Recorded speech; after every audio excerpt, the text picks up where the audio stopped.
नमस्कार विद्यार्थी मित्रांनो, पुन्हा एकदा सर्वांचे स्वागत आहे मराठी सक्सेस की फॉर या यूट्यूब चॅनलवर। तर मित्रांनो, आजच्या व्हिडिओमध्ये आपण चालू घडामोडी 2024 अंतर्गत 8 मार्च 2024 या दिवसाच्या काही चालू घडामोडीचे महत्त्वाचे प्रश्न हे सोडून घेणार आहोत।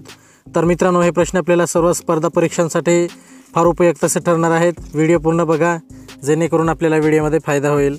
तर मित्रांनो, चला व्हिडिओला सुरुवात करूया। तर मित्रांनो, या ठिकाणी पहिला प्रश्न आहे, पहिला राष्ट्रीय सुरक्षा दिवस कधी साजरा करण्यात आला आहे? तर मित्रांनो, महत्त्वाचा प्रश्न आहे। खाली आपल्याला 4 पर्याय दिलेले आहेत। तर मित्रांनो, याचं जे योग्य उत्तर राहील ते आहे पर्याय 3, 1972।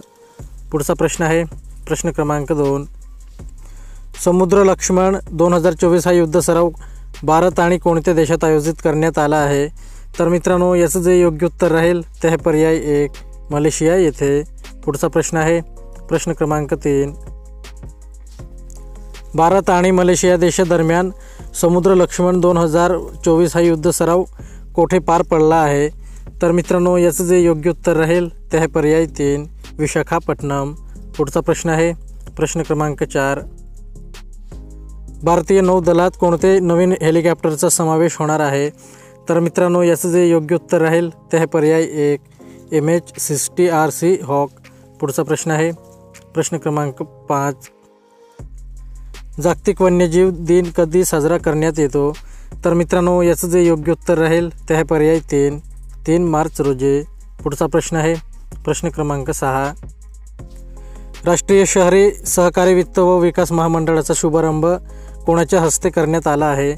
तर मित्रांनो, याचं जे योग्य उत्तर राहील ते आहे पर्याय 2, अमित शहा।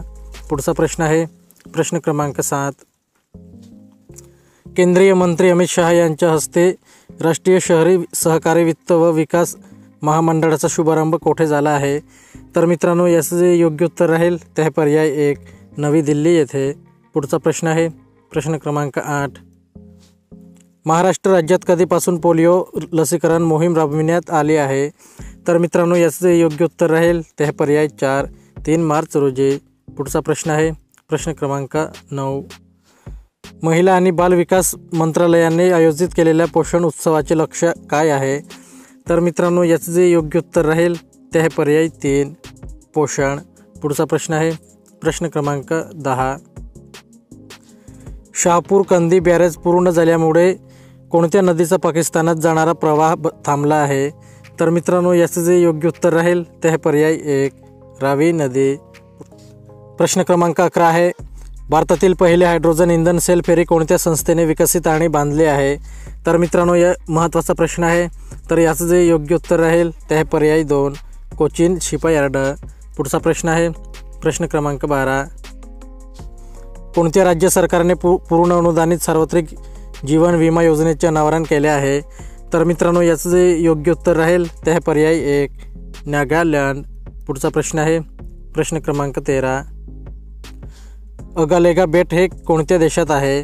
तर मित्रांनो, महत्त्वाचा प्रश्न आहे। तर याचं जे योग्य उत्तर राहील ते आहे पर्याय 4, मॉरिशस। पुढचा प्रश्न आहे, प्रश्न क्रमांक 14, अहवालानुसार बिबट्याची सर्वात जास्त लोकसंख्या कोणत्या भारतीय राज्यात आहे? तर मित्रांनो, याचं जे योग्य उत्तर राहील ते आहे पर्याय 2, मध्य प्रदेश। पुढचा प्रश्न आहे, प्रश्न क्रमांक 15, राष्ट्रीय सुरक्षा रक्षक NSGचे नवीन महासंचालक म्हणून कोणाची नियुक्ती करण्यात आली आहे? तर मित्रांनो, याचं जे योग्य उत्तर राहील ते आहे पर्याय 4, दलजीत सिंग चौधरी।